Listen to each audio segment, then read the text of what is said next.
just to continue the conversation about sounds, I can see that there are some really cool pedals and stuff in here too.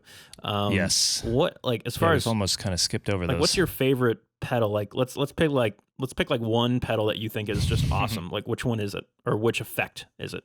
Let's start clean here with one of these guys.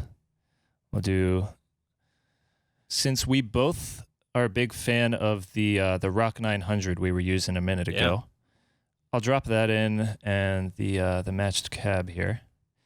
The nice thing about this amp is, like you mentioned, the breakup happens in the power amp stage, so it's got that really clean but full sound. Totally.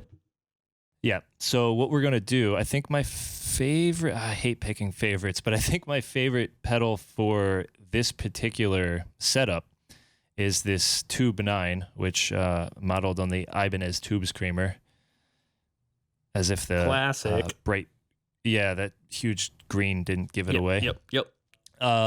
Yeah. So this pedal is more or less, it's a clean boost. I mean, if you push it pretty hard, it's gonna definitely have some breakup of its own. But all in all, what this pedal is doing is just pushing the power amp harder. Gotcha.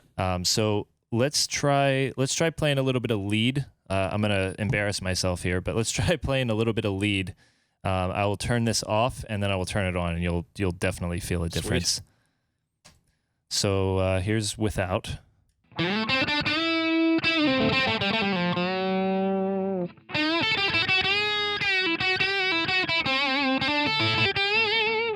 Okay, and then let's turn up the juice a little bit here.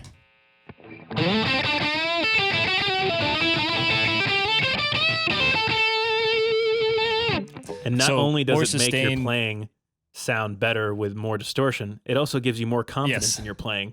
I was just going to say that. It just sounds better, so the guitar feels better, and you just play better. It's like one of those talent booster pedals. Did you ever see those at like NAMM or whatever? Yeah, you just have a more suck or less suck. Yeah, that's pretty awesome. yeah. The pedals with just like the LED light that doesn't do anything, and it's just a stomp box for being a better guitar player. That's awesome, man. Yeah, no, it sounds... Man, I wish those worked. It sounds pretty crushing, actually. Like, I even just listening to it with headphones, not in like a big studio and not like in front of an amp, it sounds pretty convincing. Like, I'm really happy that they could deliver something that sounds that great in a software format. Because, these types of processors and these types of things, they can be pretty heavy on the CPU, or they can be in the form of very expensive gear that you have to purchase and then keep, kind of keep updated and, dust them off every once in a while. So it's really cool that we can bring this type of virtual functionality right into Sonar.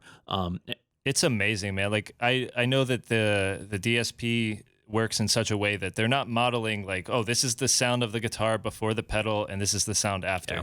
They're modeling like the circuits inside this thing, so it's going to be as close to the real thing as you can get. That's cool, man.